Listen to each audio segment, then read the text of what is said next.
Monsieur Yann Galu. Oui, Monsieur le Ministre, mes chers collègues. Pour la première fois dans notre histoire politique, nous allons introduire dans notre droit un contrôle de l'activité des banques françaises dans les paradis fiscaux. Il s'agit d'une avancée considérable dont nous devons mesurer la portée. Au moment où on demande à chaque Français de participer à l'effort national, il est inacceptable que nous restions sans réaction face aux paradis fiscaux qui pillent en toute impunité nos ressources.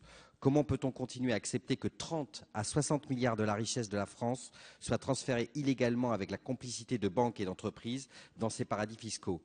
Car les chiffres de l'évasion fiscale donnent le tournis. Évaluée par la Cour des comptes à 30 milliards d'euros en 2007, la commission d'enquête parlementaire du Sénat avance maintenant le chiffre de 60 milliards.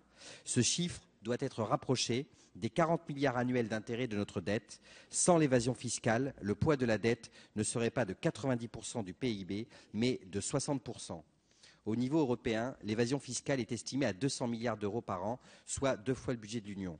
Au niveau mondial, on estime que 10 à 12 000 milliards d'euros disparaissent dans les paradis fiscaux.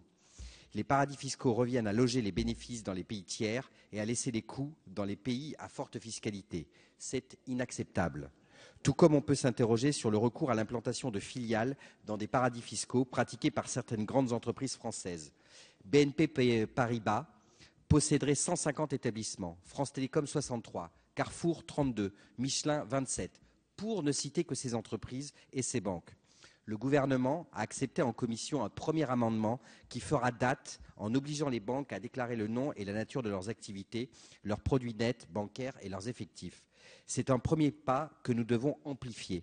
Cependant, ne pourrions-nous pas aller plus loin en exigeant des banques qu'elles communiquent les bénéfices réalisés ainsi que les impôts versés au gouvernement dans chaque lieu d'activité?